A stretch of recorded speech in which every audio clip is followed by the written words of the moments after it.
Another day, another story. I like to sleep in the dark, as we all do. Although, for me, that is an understatement. Absolutely no light can creep in my room when it's time to catch some shut-eye. If there is any light, I cannot sleep. If I cannot sleep, I will make it everyone's problem. So, when this damn suburban city installed a new street light near my house, I knew my sleep would be disturbed. First night was rough. All I could do was stare at the light that oozed through the curtains of my bedroom window. I need blackout curtains, I thought out loud. A quick purchase from Amazon that morning and the curtains came in right before it got dark. I didn't spend another minute waiting. A swift change of my curtains and excitement grew inside of me. I can hear the street light warm up. I have associated the buzz of it turning on as its laughter. It just laughs knowing it's going to ruin my night. The light starts illuminating. Its smile is blinding. I won't let it ruin my night this time. As I prepare myself for a good night's rest, I hear a knock at my door. I didn't even get the chance to say, "Come in," as my mom entered the room. "Lucas, honey, did you get any sleep last night?" I imagine that street light didn't help. She asks this to make sure I won't make it her problem yet. I notice my hands grip my comforter and I get the urge to choke this bitch out. I loosen my grip. "Yes, Mom. These blackout curtains should do the trick. Thank you for checking in." I make sure to answer politely to assure her everything is okay. Before I go to bed, I take a trip to the bathroom. The reflection from my bedroom mirror startles me from my peripheral, stopping me short. A quick turn allows my eyes to gaze upon the result of just one night of no sleep. Only one night, and my eyes already exhibit the changes. I take notice of my eyes now red, causing quite the contrast with my blue irises. The veins surrounding the irises stretch out, like claws trying to grab hold. Please claw my eyes out. My face inches closer to the mirror. There are bags under my eyes, carrying the weight of exhaustion. My breath fogs my view, causing a distorted view of my face. As the fog disappears, I notice a smile. Once white, my teeth are now yellow. I push the bottom half of my face in to take a closer look. I hook my finger to the inside of my cheek and pull to get a better look. I now notice something else. My teeth look sharper, with tips resembling daggers. As I take a deep breath, a growl lets out. I bounce back from the mirror. I take one last look at myself and decide against the bathroom. I go to bed, hoping to catch up on sleep. Another failed attempt to sleep. Even with the blackout curtains, my brain has taken notice of the light and won't shut down. And that buzzing, it kept going all night. How can anyone sleep with that racket? And my parents with their constant trips to the bathroom? If I heard that light switch one more time, I would go in there and bash their heads in. Their ears would be bitten off just so they can experience an ounce of the pain from hearing the light switch and the buzzing. Next, I would hook their eyes out with my fingers. Though their painful screams would muffle the buzzing, I could drown their bodies in scalding hot water, a similar pain to what my body feels with the lack of sleep. Just the thought gives me chills. "You okay, bud? You look tired," my dad asks as I find myself at our breakfast nook, trying to eat a bowl of cereal. I don't remember sitting down to eat, let alone leave my bed. With his hand on my shoulder, my dad continues by asking, "Are you getting sleep?" Sleep? Are you fucking kidding me? Am I getting sleep?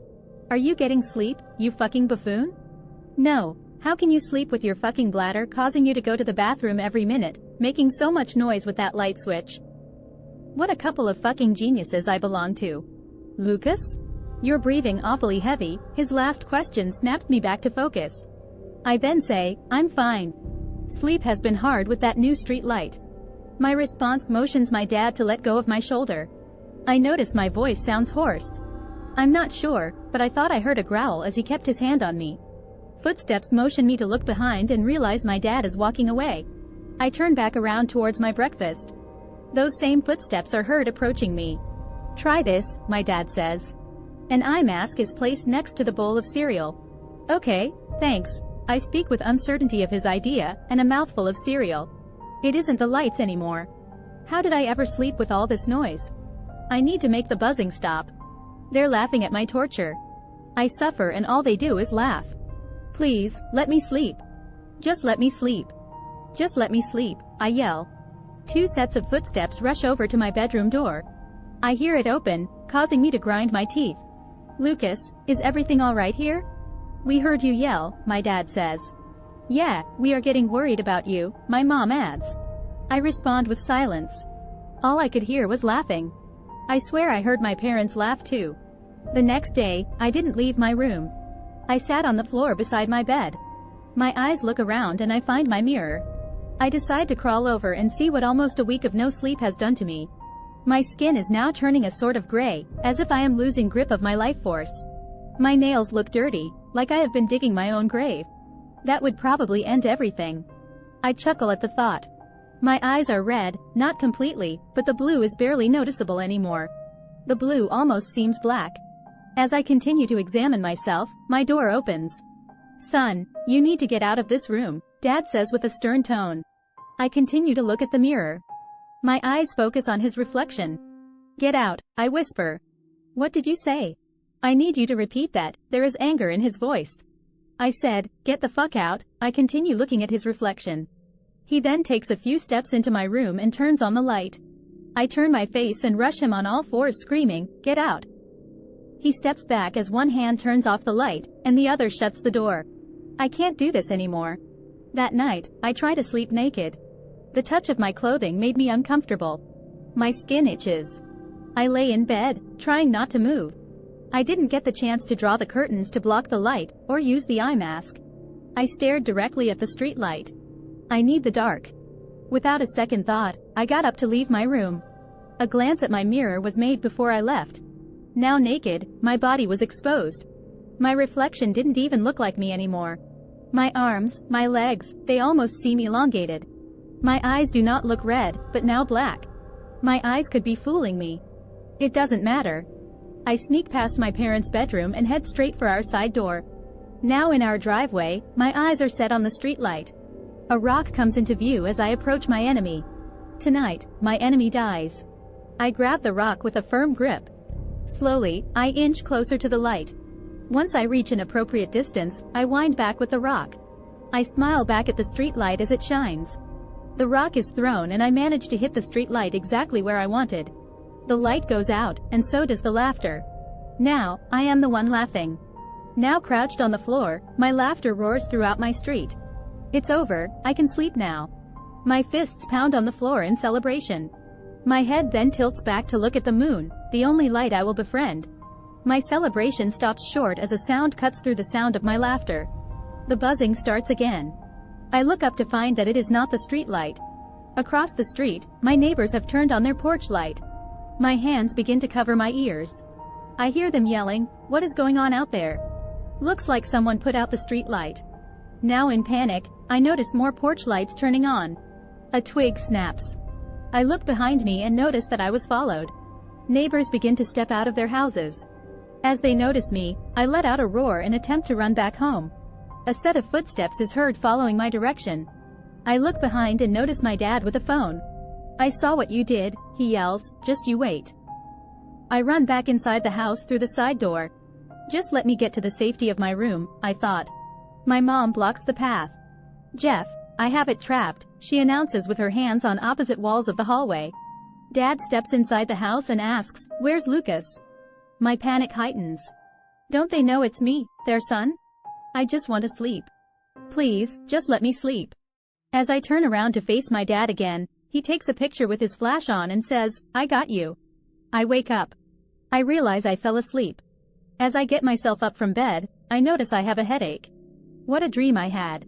My clock reads 2 p.m. and I am unsure what day it is. An urge to go to the bathroom gets me on my feet. My reflection stops me and I hesitate to look directly at the mirror.